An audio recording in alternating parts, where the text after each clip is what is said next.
안녕하십니까. 예사랑교회 심화원 김경준 목사입니다. 오늘은 마르다의 번민 이런 제목으로 말씀을 드리겠습니다. 본문 누가복음 10장 38절에서 42절 제가 봉독하겠습니다. 저희가 길 갈 때 예수께서 한 초원에 들어가심에 마르다라 이름하는 여자가 자기 집으로 영접하더라. 그에게 마리아라 하는 동생이 있어 주의 발 아래 앉아 그의 말씀을 듣더니 마르다는 준비한 일이 많아 마음이 분주한지라. 예수께 나아가 가로되 주여 내 동생이 나 혼자 일하게 두는 것을 생각지 아니하시나이까. 저를 명하사 나를 도와주라 하소서. 주께서 대답하여 가라사대 마르다야 마르다야 내가 많은 일로 염려하고 근심하나 그러나 몇 가지만 하든지 혹 한 가지만이라도 족하니라. 마리아는 좋은 편을 택하였으니 빼앗기지 아니하리라 하시니라. 오늘부터는 이 스트레스 우리가 매니징하는 그런 주제를 가지고 몇 주에 걸쳐서 말씀을 드리겠습니다. 이 예수님과 12제자 또 우리가 누가복음 8장에 내린 데 보면은 또 거기에 복양하는 또 여성 성도들 하여튼 여러분이 이렇게 따라 한 팀을 이루고 예수님을 따라갔는데요.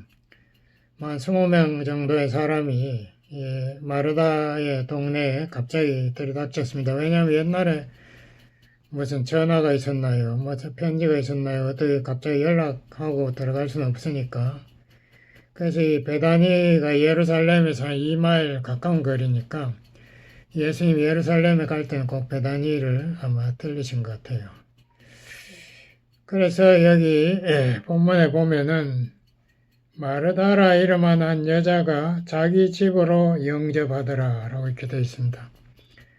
그러니까 마르다가 이 자기 집이라고 하니까 아마 그 집에서 가장 연장자고 동생들이 이제 나사로와 마리아가 아닌가 이렇게 우리 생각하시는데 또 어떤 사람 마르다가 결혼했고 그 남편의 이름이 시몬이다라는 그런 추측도 하고 있습니다.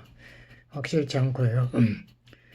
어찌됐든 이 집이 마르다의 집인 것은 확실하고 그러니까 마르다가 자기의 집으로 손님을 접대할 때에 유대인의 문화에 보면은 그 손님을 대접하는 것이 굉장히 중요한 책임이 주어지는 거죠.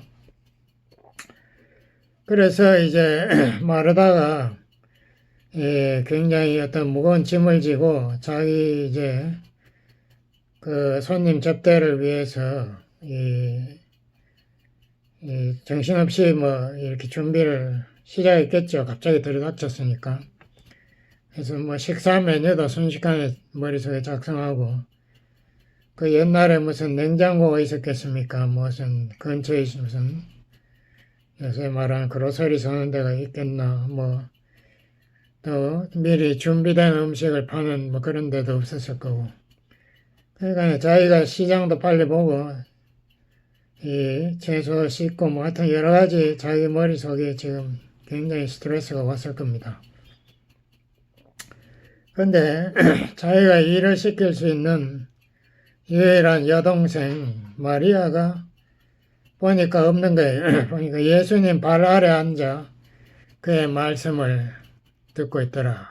여기에서 상당히 마르다가 분노가 생긴 것을 우리가 볼 수 있습니다.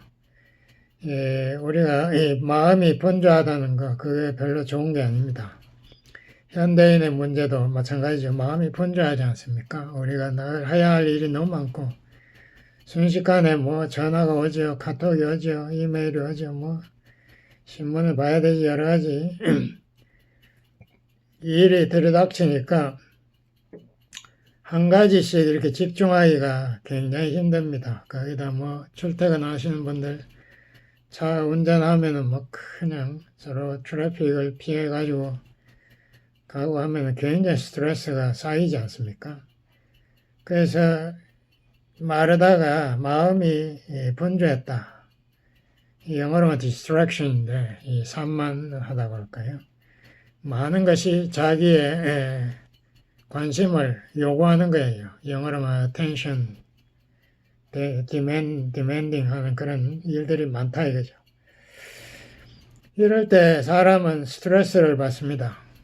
우리 인류가 처음에 태어났을 때 어떻게 살았는지 잘 모르지만은 하여튼 지금 우리가 동물 영화 같은 거 보면 동물들이 매 순간 굉장히 불안해하는 모습을 우리가 볼 수 있습니다. 뭐 소리가 조금 바시락 소리가 나면 깜짝 놀래고 이것이 왜냐하면 언제 자기가 모르게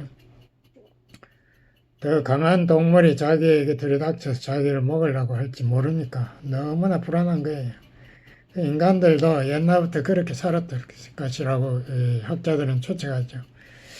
그러니까 우리가 이 생존의 문제, 이 안전의 문제를 계속 이렇게 위급하다는 것을 느낄 때에 사람은 엄청난 스트레스를 받고 그때 스트레스 호르몬, 뭐 아드레날린이나 코티졸 같은 게 확 몸에서 쏟아져 나와서 맥박을 빠르게 하고 혈압을 올리고 뭐 이렇게 몸에 변화도 일으킵니다. 근데 이런 스트레스가 보통 빨리 없어져 버리면 또 큰 문제가 없는데 많은 경우에는 스트레스가 연속적으로 일어나는 경우가 참 많아요. 그럴 때는 이 몸이 거기에 적응을 못 합니다. 그러니까 우리 몸의 면역 기능이 외부에 이제 뭐 박테리아의 침략자가 있을 때는 거기 집중해가지고 몰려가지고 그것을 없애버리고 다시 이제 호르몬도 나오지 않고 몸의 평안도 이렇게 회복하게 되는데요. 이게 여러 가지 스트레스가 쌓이면은, 연달아 쌓이면은 몸의 면역 기능이 그만 정신을 잃어버려요. 이것이 만성 스트레스라고 영어로 크로닉 스트레스. 그래서 이게 여러 가지 스트레스가 계속 쌓이면요. 몸의 면역인자들이 그만 자기 역할을 혼동해버려요. 그래서 박테리아만 죽이는 게 아니고 자기 몸의 기능을 공격하기 시작합니다. 이게 참 무서운 병인데요. 오토이뮨 디스오더라고 자기도 어떻게 절제할 수 없이 막 면역 기능이 자기의 간이나 내장을 막 공격하면 자기 몸이 자기 몸의 그 침략을 받아가지고 몸이 그대로 절단나는 겁니다. 우리 교회 옛날에 미국 목사님 따님도 이 오토이뮨 디스오더 걸려가지고 다리도 끊었는데 결국 안 돼가지고 돌아가셨어요. 무서운 병이죠. 이거 뭐 어떻게 할 수가 없어요. 치료 방법이 없어요.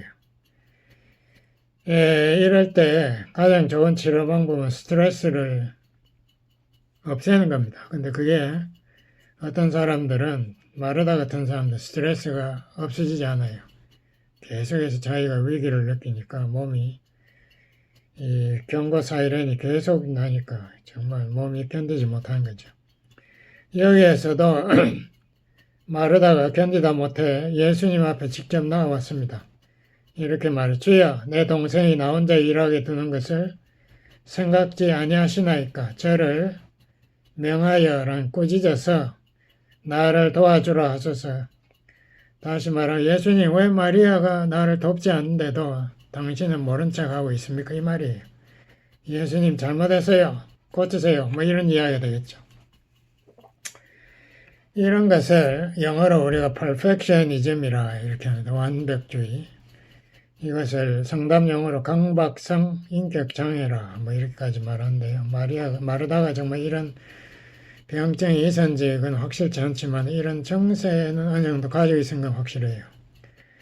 이런 사람들 보면은 이 대표적인 예로 이렇게 손을 자꾸 씻어요. 자기 손에 세균이 묻었다고 생각하니까 손에 막 지문이 다 지어지고 이런 하루에 수백 번씩 손을 씻으니까. 제가 옛날에 직장에서 일할 때도 보니까 한국 분인데 이분은 차를 가서 이제 도착해서 파킹을 하고 올라오면 켰는데도 차를 꼭 몇 번씩 돌아보더라고요. 뭐 차 창문이 열렸나 뭐가 안에 놔둔 게 있나 그걸 체크하더라고요.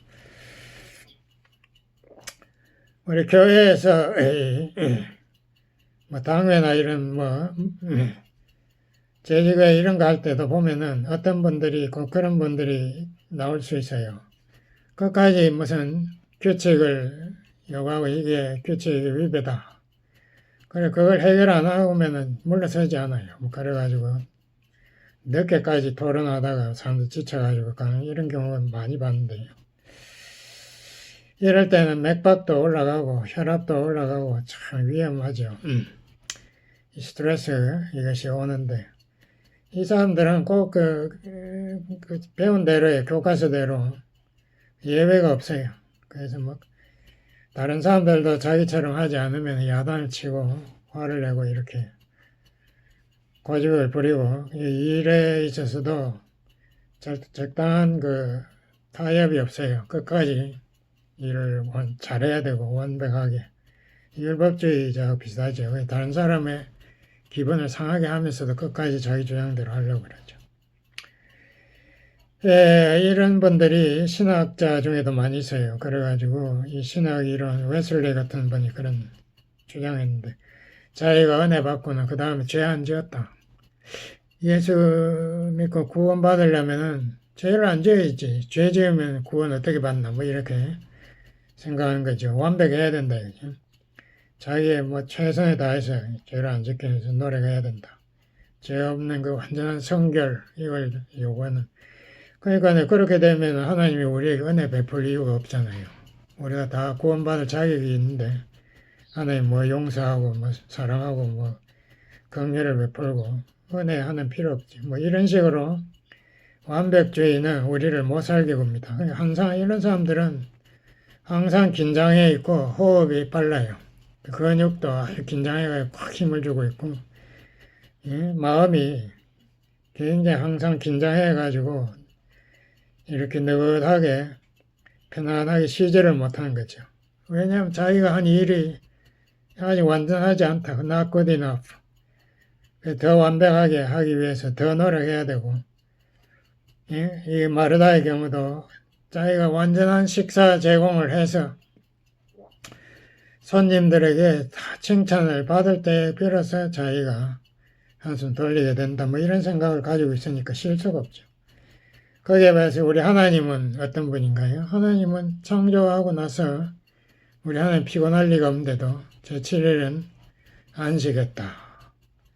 쉬는 것을 중요하게 여기는 하나님이세요. 예수님도 마태복음 11장 28절이죠.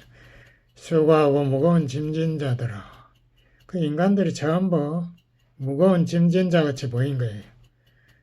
전부 걱정하고 분노하고 이렇게 초조하게 사니까 다 내게로 오라. 내가 너희를 쉬게 하리라. 마음 쉼을 주겠다. 나는 온유하다. 그래서 너희들을 사랑으로 겸손하게 받아주겠다. 우리 예수님은 우리의 피곤함을 아시는 분이고 항상 우리에게 안식을 주시기를 원하시고 우리가 비질병으로 괴로울 때 그것을 치료해 주일 안식이라도 그 우리의 병을 치료해 주시는 예수님 우리를 건져 주시려고 하시는 분이다. 그래서 마르다가 이렇게 예수님에게 항해를 했을 때 예수님이 마르다에게 충고를 합니다. 마리아가 너를 도와서 음식 준비하는 그것도 사랑의 수고니까 중요하지만 그것보다 마리아가 내 말씀 공부에 집중하는 것은 더 중요하다. 왜냐하면 마리아의 영이 양식을 먹고 살쪄야 되지 않느냐. 마태복음 4장 4절에 그런 말 있지 않습니까? 사람이 떡으로만 살 것이 육신만 사라는 게 아니고 하나님 입에서 나온 모든 말씀을 먹어야 영이 산다라고 말씀하신 마리아가 이 영의 양식 하나님 말씀을 지금 집중해서 듣는다는 것을 오히려 칭찬하셨습니다.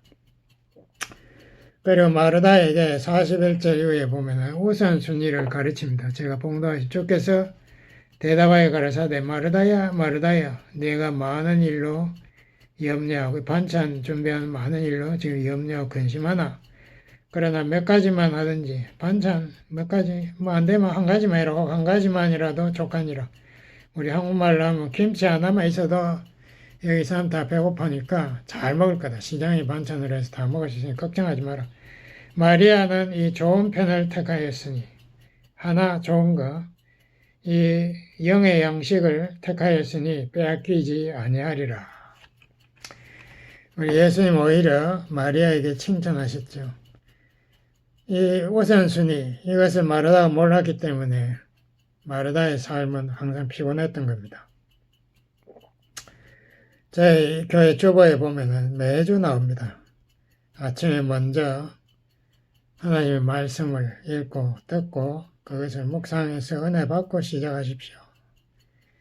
마틴 루터는 그런 말 있지 않습니까? 오늘 내가 너무 할 일이 많고 마음이 번잡하다. 그러므로 나는 오늘 다른 거 다 제쳐놓고 먼저 기도를 몇 시간 하겠다라고 이렇게 이야기했다고 하죠. 루터가 할 일이 없어서 기도를 몇 시간 하겠습니까? 할 일이 너무 많으니까, 마음이 번잡하니까 하나님의 말씀부터 먼저 채워서 하나님의 평강으로 내 마음을 컨트롤하고 그 다음에 하나님의 사역하겠다는 거예요. 이 번잡한 마음, 이거 자꾸 쌓이면은 우리가 병이 되고 번아웃, 정말 마르다같이 돼버린 거죠. 그러므로 우리가 우선순위로 먼저 예수님이 말한 거 있죠. 너희는 먼저 그의 나라와 그의 의를 구하라. 하나님의 나라와 하나님의 의, 예수님의 구원의 메시지를 먼저 너희들은 찾으라. 그래야만 다른 거 먹고 마시고 입는 거 이런 거 다 하나님께서 내 필요에 채우실 것이다. 믿어라. 하나님 믿어라. 우선순위 먼저라는 것이 참 중요합니다. 우리는 매일 먼저 평강의 왕 그리스도와 교제하면서 그의 말씀을 들어야 됩니다. 그렇게 할 때 그리스도의 평강이 내 마음과 삶을 주관하게 되는 거죠. 이사야 26장 3절에 이런 말씀이 있습니다. 주께서 심지가 견고한 자를 평강에서 평강으로 지키시리니 이는 그가 주를 의뢰함이니이다. 심지가 견고하다. 이게 무슨 말인가? 영어로는 steadfast of mind. 그러니까 마음이 일로 왔다 저로 왔다 했다는 게 아니고 한 길로 쭉 적정한 대로 밀고 나가는 그것을 심지가 견고하다. 어떻게 하면 우리가 심지가 견고하는가? 주를 의뢰하면 된다. 주를 의뢰, 하나님을 절대적으로 믿고 그에게 맡겨버리면은 우리 마음이 이 번민에서 해방될 수 있습니다. 그리고 여기에 보니까 평강에서 평강으로 지키신다. 그러니까 영어로만 perfect peace죠. 완벽한 평강. 하나님의 평강이니까 완벽한 평강. 그 하나님의 평강으로 우리의 마음과 생각을 지키신다. 우리가 잘 외우는 빌립보 4장 6절 7절도 같은 말을 하지 않습니까? 아무것도 염려하지 말고 우리가 번잡한 마음을 가지면 염려가 생기지 마르다 그치? 아무것도 염려하지 마라. 오직 모든 일에 기도와 간구로 너희 구할 것을 감사함으로 하나님께 아뢰라. 하나님께 기도로 우리의 무거운 짐을 아뢰라. 그리하면 모든 지각에 뛰어난 하나님의 평강, 지각에 뛰어나다는 것은 이 한국말로 뭐래요? 지각에 뛰어나다. 우리가 영어로만 beyond understanding, 우리 머리로 이해가 안 되지만은 그것을 뛰어넘는 하나님의 평강이 우리 마음과 생각을 지키신다. 참 좋은 약속의 말씀. 우리 마태복음 8장에 보면 이런 이야기도 있습니다. 예수님과 제 아들이 갈릴리 호수를 지나가는데요. 갑자기 큰 바람이 대풍이 불어서 배가 막 낙엽같이 지금 막 바다에 침몰하려고 하는 이 순간 이 어부들이 결사적으로 했지만 안 돼요.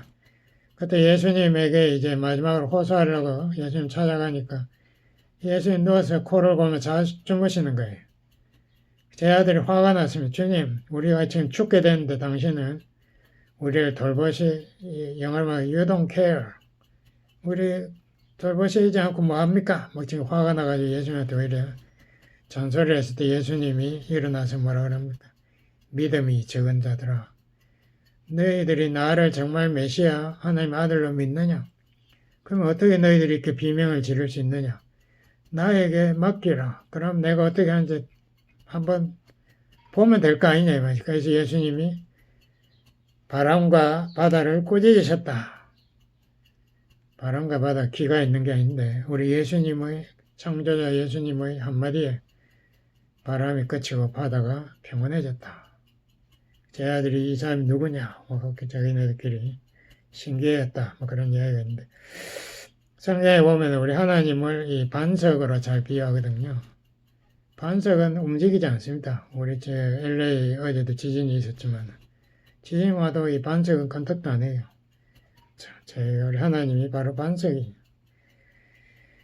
예, 우리가 모든 것을 완벽하게 하겠다 하는 이 인간적인 생각을 버려버려야 돼요. 우리 하나님께서는 우리가 행하는 행위, 영어는 퍼포먼스보다도 우리와의 관계, relationship을 훨씬 더 중요하게 여깁니다. 우리가 예수님 앞에 나아가서 예수님께 우리의 사랑을 고백하고 또 하나님의 우리에 대한 사랑을 들을 때에 우리 하나님께서 더 기뻐하시지, 우리가 일을 잘하고 그림을 잘 그려서 예수님 앞에 완벽한 그림을 바쳤다. 그게 중요한 게 아니지 않습니까? 왜냐하면 그게 완벽한 일이라는 그게 바로 우리의 우상입니다. 그게 뭐 때문에 완벽해야 됩니까? 나의 자존심 위해서 완벽한 그것은 우리 한국 사람들 좋아하는 집안의 체면이죠. 이거 잘못해가지고 내가 떨어지면 우리 집안의 체면을 짓밟는 건데 내가 어떻게든 카닝을 하든 어떻게 치팅을 하든 어떻게 해서라도 내가 시험을 패스해야지. 이거 다 이게 우상이 되는 거예요. 한 자리 꼭 내가 차지해야지. 내가 사람들의 인정을 받아야지. 예, 그게 다 우상이에요. 그렇게 했을 때에 우리의 마음속에 스트레스가 쌓이고 우리가 병이 생기는 겁니다. 마르다가 제가 이런 질문도 해봤어요. 마르다가 만약에 식사 준비를 제대로 못했다. 그러면 어떻게 될까? 만약에 반찬 제대로 구하지 못해가지고 그냥 김치만 제공해서 성도들이 밥하고 김치만 먹었다. 그럼 성경에 그 마르다가 불실한 식사 대접했다라고 성경에 그런 글 나온 적이 있습니까? 한 번도 우리 그런 거 본 적이 없죠. 성경에 반찬이 몇 개 관심도 없어요. 그게 중요한 게 아니지 않습니까? 마르다가 이게 식사 준비가 그렇게 중요하다고 자기 여동생을 예수님 앞에서 꾸짖고 이렇게 해도 그게 하나님 앞에 영광하고는 아무 관계가 없는 거예요. 자기의 체면, 자기 집안의 체면 문제지. 그게 하나님의 영광과 무슨 관계가 있습니까? 우리 예수님은 어떻게 이러한 스트레스를 해결했나? 우리가 마가복음 1장 35절부터 제가 봉독하겠습니다. 새벽 5일의 미명에 예수께서 일어나 나가 한적한 곳으로 가서, 그러니까 해 뜨기 전에 예수님이 일어났었는데 한적한 곳으로 집을 나가서 한적한 곳에 왜 가셨을까요? 그 대답은 그 다음 구절에 있습니다. 거기서 기도하시더니 시몬과 베드로와 미크와 함께 있는 자들이 예수의 뒤를 따라가. 그러니까 많은 사람이 벌써 모인 거예요. 예수님 만나서 가로되 모든 사람이 주를 찾나이다. 그러니까 수많은 사람들이 벌써 예수님 병 낫게 하는 권능이 있다는 거 알고 벌써 예수님 안수받으려고 떼구름을 형성해서 모여든 거예요. 그래서 모든 사람이 주를 찾나이다. 이게 바로 스트레스입니다. 스트레스. 예수님 그거 피하려고 한적한 곳으로 도망가신 거예요. 거기서 혼자 기도하는데 그것도 못 참아가지고 베드로하고 사람들이 몰려온 거예요. 그래서 예수님이 이르시되 우리가 다른 가까운 마을로 가자. 그 사람들 그 요구하는 거 그거 들어주기 시작하면은 예수님은 그때부터 이제 병 고치는 마술사로 결국 거듭났겠죠. 그래서 예수님 사역은 다 끝나버릴 건데 예수님이 그렇게 말합니다. 그 사람들 이야기 들어주면 한양 없으니까 이제 그 사람들은 관두고 다른 가까운 마을로 또 가자. 거기서도 영혼부터 고치자. 전도하리니 내가 이를 위하여 왔노라. 병도 고친 것도 예수님 하셨지만 그것보다도 우선적으로 영혼을 살리자. 예수님의 우선순위는 분명했습니다. 우리 목회자들, 특히 한국 사람들 제가 생각하는 그래요. 한 99% 이상은 다 그렇다고 생각하는데 성도님들이 도와주세요 이러면 목회자가 나는 너무 지금 스케줄이 바빠서 못하는데요 하는 사람 없을 거예요. 제가 생각하면 1%도 안 된다고 생각합니다. 그래서 많은 목회자들이 연세가 많으시면은 저희 번아웃을 해버려요. 저기 다운이의 큰 교회 목회하시던 분, 그분이 한 10년 전에 은퇴하셨는데요. 그분 은퇴하기 전에 제가 어느 교회에서 만나 뵙고, 제가 목사님 인사한다고, 교회가 요새 많이 부흥했다는 소문이 들린대 이러니까 그 목사님 화를 번쩍 내더라고요. 목사님, 내가 병들었으면 좋겠어요. 교인들이 많다고 내가 좋아할 일이 뭐가 있어요? 그 목사님 벌써 목회를 많이 했으니까 아는 거예요. 교인들이 많으면 오히려 일만 많고 스트레스만 많아진다. 뭐 큰 교회 목사님들 하나같이 이야기하잖아요. 뭐 어떻게 성경 읽을 시간도 없고 그냥 매주 뭐 결혼식 뭐 장례식 하느라고 정신없다. 뭐 이런 이야기 좀 많이 들었습니다. 사람들이 요구하는 거 그거 채우느라고 정신없는 목회 그건 의미 없죠.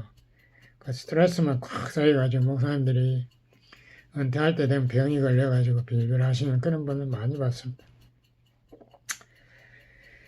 진정한 행복이 무엇일까요? 뭐 업적을 많이 세워가지고 다른 사람들이 칭찬받고 인정받는 그게 진정한 행복일까요? 교회를 크게 지어가지고 한국에 오정현 목사님 교회 크게 지었다고 지금 자랑하는데 그렇게 함으로써 사람들과 온갖 싸우고 시험 들리고 그게 정말 하나님께 영광 돌리는 일일까? 그게 아니고 여기 마리아처럼 우리가 예수님의 그 은혜 보좌 앞에 나아가는 거예요. 그래서 예수님의 사랑의 고백을 우리가 듣고 또 예수님 앞에 나의 사랑의 고백을 기도하고 그렇게 하면서 내가 정말 예수님의 사랑의 대상이라는 것을 확신하고 내 마음의 안식과 평강을 회복하는 이게 우리가 진정한 행복이 아닐까요? 이 세상에 밀어닥친 수많은 스트레스를 극복하는 그렇게 해야 이게 진정한 하나님의 사역을 하는 거지. 스트레스가 꽉 쌓여가지고 피곤해가지고 제가 옛날에 워싱턴 DC 때 목사님이 그 침례교 목사님이 그한테 그러더라고요. 목사님 나는 제가 그때 목사님이 아니라 집사님 나는 정말 너무 피곤해요. 내가 화장실 갈 시간이 없어요 이러더라고요. 아니 목사님 화장실 가시면 되지 왜 못 가냐고 집에 화장실 있는데 교인들이 전화로 오면 끊지를 않아요. 그러니까 이 목사님이 온유하시고 성품이 연약하시니까 교인들이 전화로 오면 끊지를 못하는 거예요. 그 교인들은 또 목사님 앞에 한번 전화를 못 끊으니까. 그러니까 서로 간에 전화를 뭐 몇 시간씩 한대요. 그 뭐 끊으면 또 다른 사람이 전화 기다렸다 또 전화 타고 이러니까 화장실을 못 가는 거예요. 그 자기가 병이 났다고 이렇게 샀더라고요. 참 이게 정말 의미 있는 목회일까요? 우리가 생각하고 우리 성도님들도 목회자들을 도와주셔야 됩니다. 목회자 뭐 내가 뭐 한두 개 부탁했는데 뭐 그 시간이 대단히 많은 것 한두 분이 그럴 때 그렇지만은 많은 분이 그렇게 도움을 요청하면 목회자의 그 모든 스케줄은 다 날아가 버는 거죠. 그때 목회자는 정말 정상적인 신앙생활을 하기 힘듭니다. 그래서 우리가 서로 간에 이 스트레스를 줄이는데 서로가 도와주는 그런 역할을 해야 됩니다. 수고하고 무거운 짐진 자들이에요. 목사님도 마찬가지입니다. 다 무거운 짐진 자들 불쌍히 여기는 우리가 그런 사랑의 삶을 살아야 되겠습니다. 기도하시겠습니다. 아버지 하나님 이 세상에 정말 수많은 일이 많이 우리를 기다리고 있고 끊임없이 우리에게 분초를 다투어서 우리에게 반응하기를 요구하는 것이 얼마나 많은지 모르겠습니다. 아버지 하나님 이러한 정말 어려운 세대에서 우리가 예수님 앞에 마리아와 같이 꿇어앉아서 주님의 그 사랑의 메시지를 듣고 우리 마음의 평강의 왕 예수님의 그 평안을 우리 마음에 가득히 채울 수 있도록 도와주시옵소서.